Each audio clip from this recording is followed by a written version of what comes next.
Olá pessoal, tudo bem? Estamos iniciando mais uma aula de Sociologia. Aqui quem fala é o professor Walter Borges.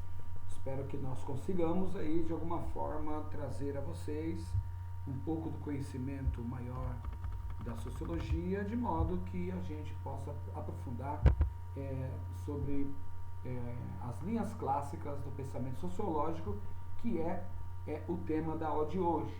Não só essas linhas clássicas, mas também a sociologia e sua importância. Começamos a aula falando de dois personagens considerados clássicos da sociologia. Trata-se de Auguste Comte e Émile Durkheim. Os dois são franceses.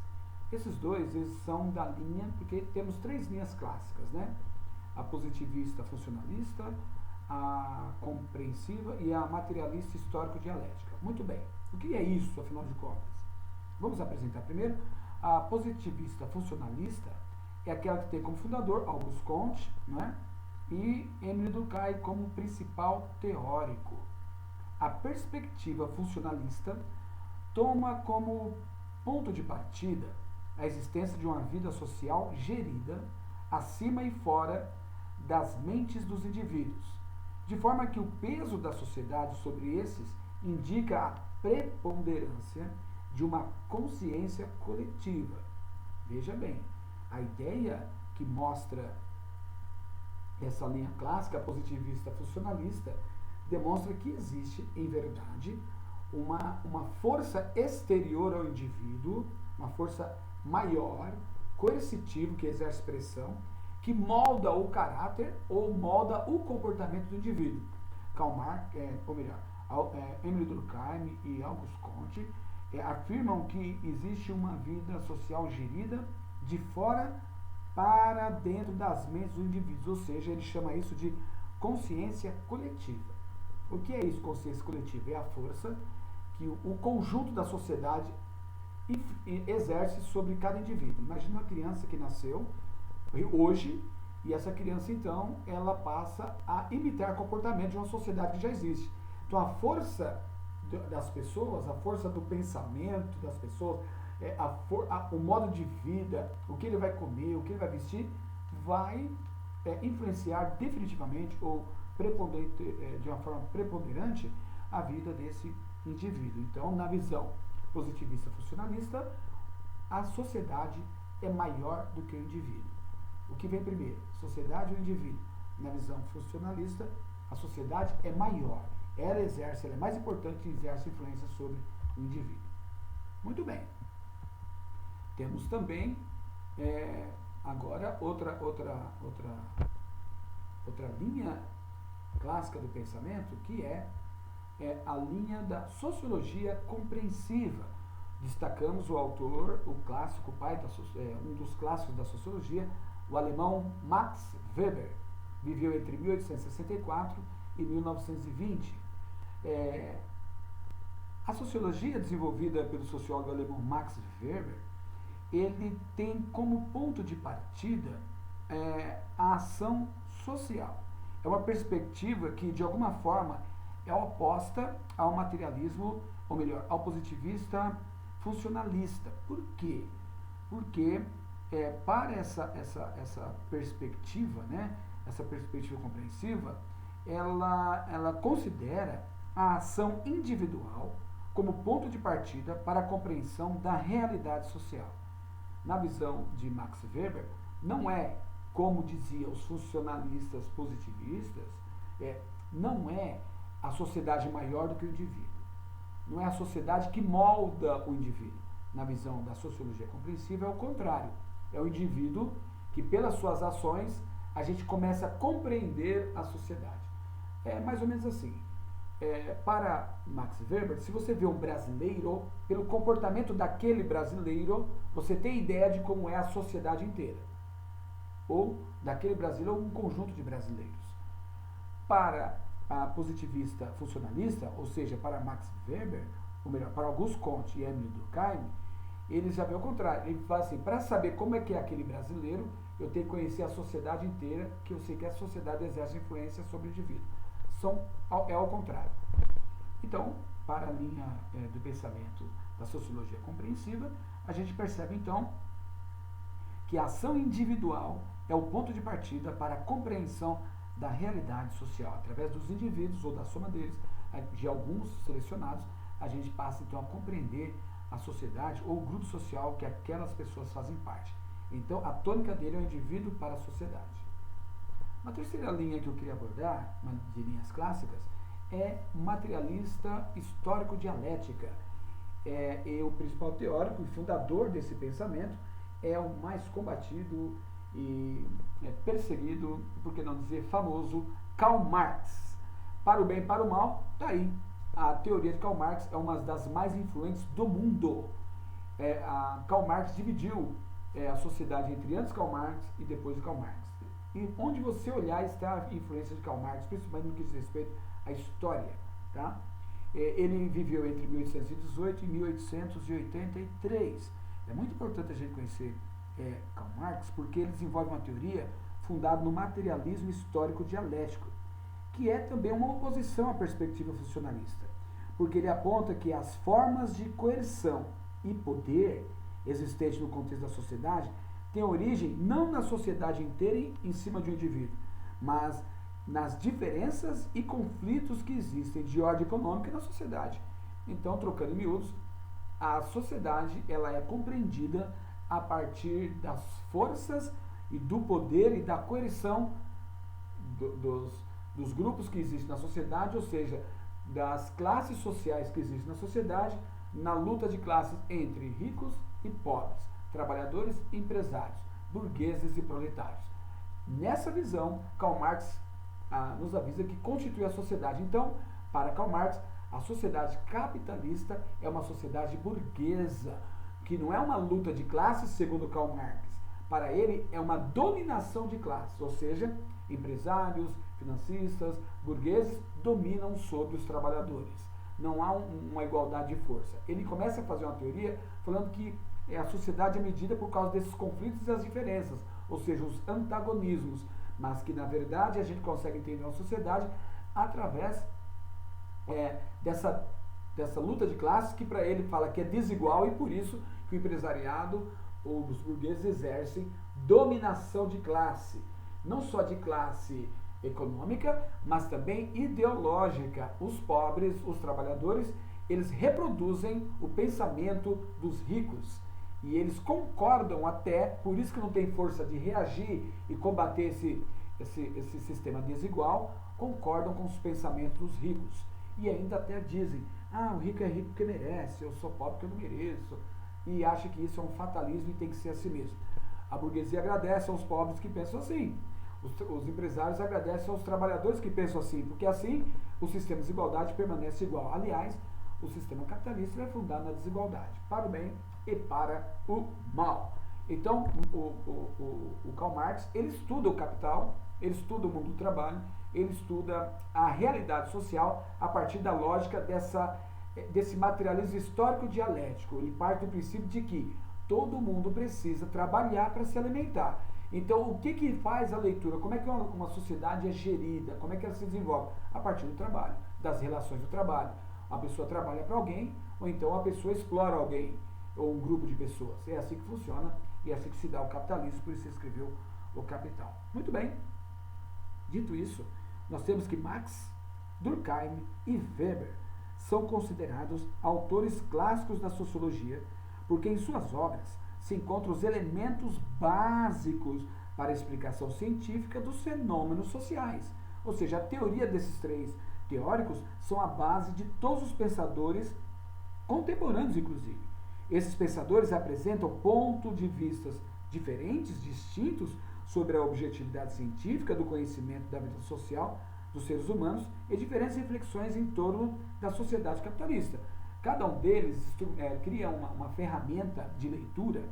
É como se você falasse assim, para fazer o arroz de casa, tem três pessoas. Um faz de um jeito, outro faz de um jeito diferente, o outro faz diferente ainda. Mas, no fim, eles estão fazendo a mesma coisa. Mais ou menos isso aqui. A gente percebe que Karl Marx olha a sociedade de uma maneira X, de uma maneira de conflito de classes. Durkheim olha a sociedade como uma consciência coletiva que influencia o indivíduo. Max Weber já olha a sociedade como o indivíduo, através da sua ação, dá para compreender a realidade social, ou seja, do indivíduo para o coletivo. 3 formas de pensamento, todas válidas, e nós, caros alunos, devemos usar essas teorias a partir do ponto de que melhor reflete, melhor uma ferramenta que pode ser utilizada melhor para resolver um problema. Exemplo, como pensar no mundo do trabalho. Max Weber dá conta? Não dá. E Durkheim dá conta? Ajuda. Mas quem é o principal autor que trata das questões das relações de trabalho na sociedade capitalista é Karl Marx. Não tem como fugir. E aí você estudando ele, você consegue pegar a teoria dele e aplicar na realidade atual. Outro exemplo, como estudar as formas da religião, a sociologia da religião. Max Weber tem uma teoria muito forte nisso, na questão religiosa, assim como Emile Durkheim. E Karl Marx? Karl Marx ele mais refuta um pouco a religiosidade, a religião, faz suas críticas contundentes, mas quem trata melhor essas questões, as formas elementares da religião, por exemplo, é Emile Durkheim, tem um livro disso, e também Max Weber, que ele fala sobre a religiosidade de uma forma espetacular, inclusive um livro dele chamado A Ética Protestante e o Espírito do Capitalismo. Tá bem? Então, conforme o objeto estudado, conforme que você quer estudar na sociedade hoje, você tem que lançar mão de ferramentas, essas ferramentas são as teorias desses clássicos, aperfeiçoada pelos novos sociólogos também, que também se utilizaram desses sociólogos clássicos, e aplicar a teoria no objetivo, aplicar a ferramenta naquele estudo que você está fazendo. A influência desses autores se faz sentir ainda hoje, pois seus textos se estabelecem como modelos para os sociólogos, servindo de inspiração para estudos de problemas contemporâneos. Muitos de seus conceitos constituem pontos de partida de pesquisas sociológicas realizadas na atualidade. Desde a segunda metade do século XX, os 3 cientistas sociais já haviam morrido, mas juntos deixaram um importante legado teórico à tradição sociológica. Perceba então que os teóricos do porte de Karl Marx, de Durkheim, de Max Weber, eles iniciaram a construção de explicações de amplo alcance para um objeto, ou seja, para o objeto que é o mundo social, que a cada momento apresenta numerosas transformações do ponto de vista histórico, econômico, tecnológico e cultural. Tecnológico, diferença da época de Karl Marx, de Max Weber e de Emile Durkheim, é que naquela época não tinha internet. Então, os sociólogos de hoje, eu quero destacar alguns sociólogos que trabalham a questão da internet, como, por exemplo, um sociólogo Zygmunt Bauman, que trata muito sobre o mundo líquido e tem a internet como ponto de partida dos seus estudos.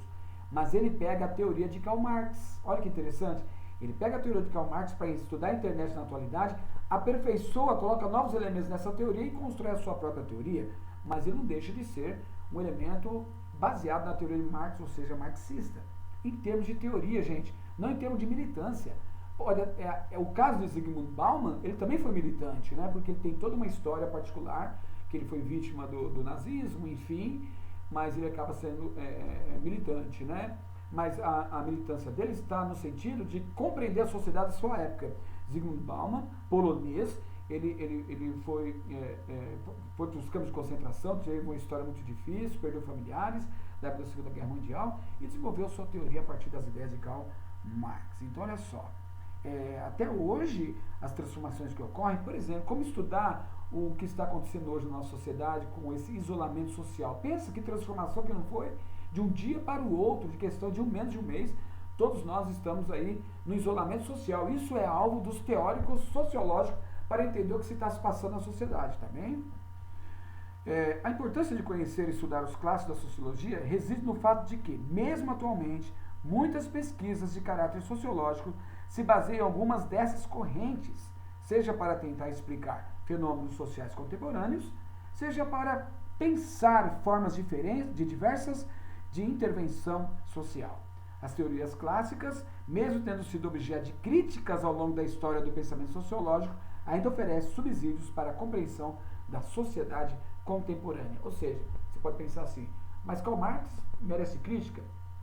Sim, talvez se você pensar hoje, do início do seu pensamento sociológico. Ora, tinha muita coisa que acontecia naquela época que não acontece hoje. Então, nós temos que enquadrar certinho para não cometer um anacronismo. A sociologia, ao surgir como busca de soluções para questões nascidas com a sociedade capitalista, mas também em razão dos caminhos que a ciência vinha abrindo, tem como marcas a busca de respostas a problemas que se colocam com o processo de desenvolvimento social e também o questionamento a respeito da validade de suas próprias conclusões, como toda forma científica de conhecimento. Em outras palavras, a sociologia constrói essas teorias para resolver, ou melhor, para buscar respostas de problemas do cotidiano, sempre contemporâneo. Tá bem? Muito bem. O segundo tópico dessa aula trata da sociologia e sua importância. Olha aí no slide. A sociologia tem por objetivo analisar e discutir a dinâmica das ações coletivas. Repetindo, dinâmica das ações coletivas, ou seja, analisar e discutir. Essa observação do comportamento coletivo pode contribuir para que a própria sociedade pense em mecanismos que possibilitem facilitar a convivência entre os indivíduos e grupos sociais. Olha essa expressão. Essa observação do comportamento coletivo, ou seja, a gente vai estudar o comportamento da sociedade de forma a contribuir para que a própria sociedade pense em mecanismos, ou seja, em soluções que possibilitem facilitar a convivência. Olha aqui essa expressão fantástica e importante. Facilitar a convivência entre quem? Entre os indivíduos e os grupos sociais existentes. Olha essa imagem. Cada um fazendo uma coisa diferente, né? Mas todos fazendo parte, integrantes de um mesmo coletivo. Tem um sociólogo francês, sociólogo inglês, Anthony Giddens, em seu livro Sociologia, ele procura pensar que o interesse que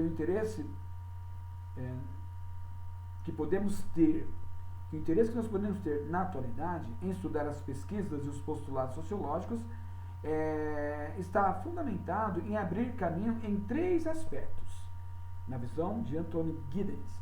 O primeiro deles seria a consciência das diversas culturas. Ao observar o mundo de perspectivas culturais diversas das nossas, nós percebemos que é importante ter consciência das culturas distintas que existem na nossa sociedade. Isso não significa ter uma visão idealizada ou ingênua de outras sociedades, ou mesmo justificar comportamentos que consideramos reprováveis, mas o processo de descentramento e relativização cultural. Ou seja, o que Giddens oferece para a gente? Que quando eu começo a conhecer outras sociedades, outras culturas, eu consigo entender que a minha cultura não é a maior de todas, nem a principal, mas é uma cultura que de tamanha importância como a outra é para os indivíduos que vivem naquela cultura. Então eu não posso julgar aquela cultura em função do comportamento deles. Exemplo, os europeus, quando vieram descobrir o Brasil, as Américas, os ameríndios, eles consideraram a cultura ameríndia inferior e passaram a dominá-la, dominando suas terras, suas mentes e seus corações, sua religiosidade, seus comportamentos, sua riqueza. Por quê? Achou que era superior. Quando você considera importante a consciência das diferenças culturais, você entende que, embora seja diferente, eu não sou superior a outra cultura, nem a outra cultura é superior à minha, porque isso é a base para todo preconceito. Então, segundo ele, o interesse que podemos ter na atualidade em estudar as pesquisas e os postulados sociológicos tem 3 aspectos. O primeiro deles é que a consciência das diferenças culturais. Em seguida, temos o fato de que o estudo da sociologia nos proporciona a capacidade de avaliar os efeitos das políticas, ou seja, em que medida uma política adotada melhora ou não a nossa vida. Observe bem, nós estamos vivendo um momento de ação política no país, uma ação contundente e forte. Diante do advento do coronavírus, nós estamos vivendo uma ação política na qual exige que todas as pessoas se isolem socialmente. Aí vem a pergunta, até que ponto esse isolamento é funcional e é benéfico para a nossa qualidade de vida? A resposta, obviamente, que aqui eu já vou tomar uma tendência, eu acho que isso funciona. É uma forma de resolver, porque não temos vacina. Alguém diz que, por exemplo, as pessoas morrem mais pessoas de vacina comum ou da H1N1 do que do coronavírus, novo coronavírus. É verdade. Porém, H1N1 tem vacina, tem tratamento. O coronavírus, não. E esse vírus é democrático. Recentemente tivemos a notícia que o prefeito de São Bernardo do Campo está com coronavírus. De repente nós vemos que uma comitiva quase que inteira do presidente da República está com coronavírus. De repente nós vemos que ele também vai nas favelas, nas comunidades, ele está nos bairros nobres, pessoas de uma idade da melhor idade também estão aí contaminadas. Muito bem. Mas não é essa questão nessa aula. Mas é só para você entender que é importante a sociologia tratar das ações políticas que influenciam a nossa sociedade, o nosso comportamento. E aí vem a pergunta, até que ponto essas medidas são adotadas? Então, esse é o segundo aspecto da importância de estudar a sociologia. Outro aspecto importante, o consumo excessivo, por exemplo, torna a nossa vida melhor? Temos uma série de pesquisas sociológicas que procuram responder a essas questões e que podem ser fundamentais nas escolhas políticas que fazemos. Olha só. Por fim, Giddens afirma que o estudo da sociologia pode nos proporcionar também o autoesclarecimento, a autocompreensão, conhecer como e por que agimos em determinadas circunstâncias e com base em quais fundamentos nos tornamos mais conscientes de quem somos, do que queremos e do que é importante para nós como cidadãos, membros do grupos familiares, religiosos, classes sociais, enfim, até que ponto isso é importante. Sendo assim, desse modo pensando, está aí na tela para você ver, a sociologia nos permite pensar elementos da vida cotidiana, elementos do cotidiano, de uma forma mais ampla e interessante. Um dos principais objetivos da sociologia é analisar e discutir a dinâmica das ações coletivas. Isso se dá porque a observação do comportamento coletivo pode contribuir para que os próprios membros da sociedade pensem em mecanismos que possibilitem facilitar, numa visão mais ampla, a convivência entre os indivíduos. Esses mecanismos incluem a intervenção social e mesmo a prevenção contra fenômenos que afetam a vida e os direitos dos cidadãos, como o preconceito, como a discriminação, a violências, as questões relacionadas ao controle da natalidade, os efeitos sociais da desigualdade econômica, entre tantos outros. Então, de modo geral, a sociologia está ligada à transformação histórica das sociedades e mais, pode apontar, apoiada em seus estudos e críticas, para caminhos possíveis para determinados problemas. Os sociólogos são seres humanos como todos nós, o que gera uma relação muito íntima entre as questões existenciais, preferenciais e motivacionais e preconceitos, por um lado, e os seus problemas de pesquisas. É importante, então, a gente compreender que a sociologia, segundo Wright Mills, um sociólogo norte-americano, que as vidas individuais articulam-se com a dimensão histórica, com a dimensão coletiva.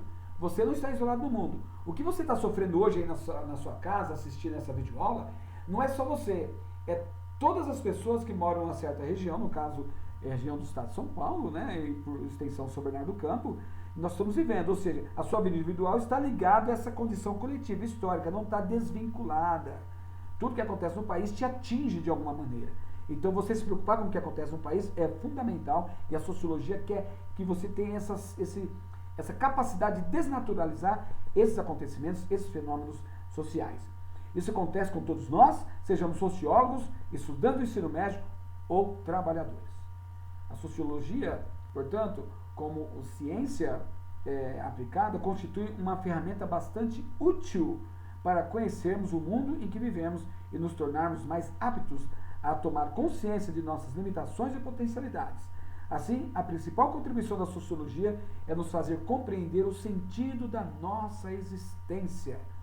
Vou repetir, é fazer compreender o sentido da nossa existência como seres sociais no mundo, nesse mundo em que vivemos.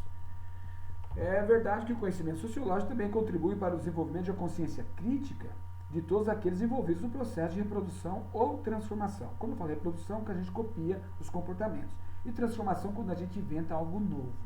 Então, é um desenvolvimento de uma consciência crítica a tudo isso. Tanto de copiar, como de criar coisas novas. ou seja, uma transformação e reprodução social de todos nós.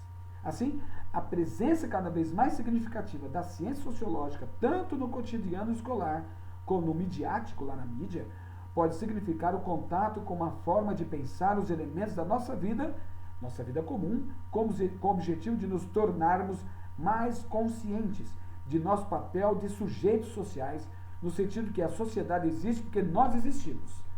Como afirma Wright Mills, assim, para compreender as modificações de muitos ambientes pessoais, temos necessidade de olhar além dele. E o número e variedade dessas modificações estruturais aumenta à medida que as instituições dentro das quais vivemos se tornam mais gerais e mais complicadamente ligadas entre si. Ter consciência da ideia da estrutura social e utilizá-la com sensibilidade é ser capaz de identificar as ligações entre uma grande variedade de ambientes em pequena escala. Ser capaz de usar isso é possuir a imaginação sociológica, ou seja, eu conseguir me ver dentro de um conjunto de sociedade, mesmo que eu esteja longe fisicamente, não dá para ver tudo, mas eu estou na minha casa, eu sou estudante. Você, por exemplo, pode pensar assim, quando você imagina sociologicamente, você já imagina o coletivo, como todos os estudantes pensam da mesma forma, encontrar situações, soluções para os problemas que o estudante vive, ou para que grupos étnicos vivem, ou para que a política vive, ou para que cada situação, cada grupo social vive. Quando a gente ainda pensa na importância da sociologia, nós compreendemos também a dinâmica das relações sociais no mundo contemporâneo. Está aí na tela, dá uma olhadinha no slide. Nós percebemos que temos a interatividade, temos a rapidez, que isso é fundamental, é importante, temos a realidade virtual, a simulação da realidade, e temos o tempo online. Um tema sobre o qual os sociólogos, tanto brasileiros como estrangeiros, têm voltado a atenção na atualidade é a revolução nas relações sociais no mundo contemporâneo, promovido pela rede mundial de computadores, a internet, e pelas chamadas mídias digitais. As mídias digitais estão influenciando poderosamente, mudando os comportamentos, mudando as mentalidades, mudando as intencionalidades e o modo de viver, de negociar, de relacionar, de trabalhar. As mídias sociais e a internet estão fazendo uma revolução extraordinária como nunca visto antes. Trata-se de uma vasta produção teórica que demonstra o quanto o tema é central nas reflexões contemporâneas. Essa revolução afeta radicalmente a circulação de informações entre os indivíduos, muito mais rápido essa interatividade. A produção de conhecimento nas sociedades, as relações econômicas, a cultura e mesmo a dimensão afetiva e familiar. Isso também muda. As relações familiares estão mudando por conta da tecnologia. Nada nos últimos tempos nos pareceu tão inovador quanto as novas possibilidades de relações sociais conectadas por meio da web, por meio da rede de computadores de alcance mundial. Algo tão inovador que a teoria sociológica continua a estudar os significados e efeitos desse fenômeno, a pesquisar sobre os aspectos positivos e negativos da rede em diversas dimensões sociais, como, por exemplo, o impacto das redes na formação escolar de crianças e adolescentes. Por exemplo, olha aqui na nossa escola, olha o advento do iPad, olha como é muito forte as redes sociais entre nós, olha como nós estamos nos comunicando agora. Quando na história da sociedade pensou-se isso ser possível? Isso eu falo num passado recente. Há muita discussão sobre isso, mas em prática estamos colocando agora. E essa forma de comunicação que estamos fazendo com vocês é uma demonstração disso. Está mudando, as coisas estão mudando. E a gente não percebe que a gente está vivendo ainda. Mas quando nós demarca tempos históricos, por exemplo, de 10 anos para trás até hoje, a gente pode perceber o quanto as coisas mudaram. Então, nós vemos que esses fenômenos são aspectos positivos, mas também negativos. Entendam bem, nem tudo que é tecnológico significa o que é moderno significa que é bom. É muito importante isso. Por causa da tecnologia, muita gente perde emprego, por exemplo. Muita gente fica fria nos seus relacionamentos físicos, por exemplo. Né? Então, essas dimensões, esses efeitos nas dimensões sociais faz com que crianças, adolescentes sofram também esses impactos. Você sofre esse impacto. Assim, nós podemos entender que diversos autores afirmam que a revolução informática também produziu uma nova forma cultural, ou seja, a cultura digital. Um dos aspectos mais marcantes dessa cultura é a relação de grande parte da humanidade com vários ambientes, virtuais ou digitais, que a cercam, ou seja, o tempo online. O tempo todo estão vivendo uma realidade virtual, a simulação da realidade. As interações sociais, os meios digitais estão aí presentes onde nós quisermos ver. A força das redes sociais no cotidiano dos jovens e dos adultos também é uma dinâmica que não podemos desprezar. O problema das barreiras entre a dimensão pública e privada também são rompidas. E aí nós vemos que há uma compreensão do espaço temporal diferenciada. As distâncias de tempo e de espaço são encurtadas significativamente pelos meios digitais. A chamada cultura de massa é um tema que também está contido no início da história da sociologia, no contexto do próprio desenvolvimento do sistema capitalista. Historicamente, as redes de informação vão assumindo uma presença cada vez maior e mais abrangente em nosso cotidiano. Isso em nível mundial. Da imprensa escrita ao rádio, à televisão e aos meios digitais e à internet. Nesse contexto, a popularização dos computadores pessoais e a interação entre esses e a telefonia móvel são pontos fundamentais nesse processo. Com a internet, as oportunidades e possibilidades de interação foram potencializadoras de maneira significativa, com diversas consequências sociais, e aí a gente percebe então as dificuldades que nós temos até de relacionar. Por quê? A nossa mente não acompanha as mudanças tecnológicas, as mudanças digitais. Quando a gente aprende uma coisa, já tem outra inovação. E aí nós estamos sempre um passo atrás, sempre com dificuldade. Olha o exemplo do desenho. Quando nós estamos ainda relacionando, a tecnologia vai avançando. O desenho mostra também a importância das relações físicas, relações sociais físicas, não só relações sociais virtuais. É importante isso, e assim acaba essa aula. Espero ter contribuído, espero que nessa aula você tenha aprendido a importância de estudarmos as linhas clássicas do pensamento sociológico, sobre Auguste Comte e Emile Durkheim, que desenvolveu a teoria positivista funcionalista, onde a sociedade é maior e exerce uma força sobre o indivíduo, a sociologia compreensiva, na qual a ação social do indivíduo faz compreender a realidade coletiva, e também que não existe para Karl Marx, do materialismo histórico dialético, não existe uma maior, outra maior, indivíduo e coletivo. Ele diz que a sociedade é formada por grupos sociais que estão em conflito entre si, e ele define que existem dois grupos em conflito permanente, que são burgueses e proletários, empresários e trabalhadores, financistas e aqueles mais pobres, na qual lutam um por lucro, outro por salário, e a base de sobrevivência é a base da leitura da realidade, para Karl Marx. E também espero que você tenha compreendido que a sociologia é importante para analisar e discutir a dinâmica das ações coletivas, tanto do fato da gente perceber e ter consciência das diferenças culturais, como também avaliar os efeitos da política, o que oferece uma autocompreensão dos seres sociais em seu cotidiano. E a importância da sociologia em nossa vida é que nós podemos descobrir e tornar conscientes das nossas limitações, mas também das nossas potencialidades. E também contribuir, o papel da sociologia, a principal contribuição é que ela é uma ferramenta para compreender a nossa existência, compreender como nós vivemos socialmente, ou seja, coletivamente no mundo atual.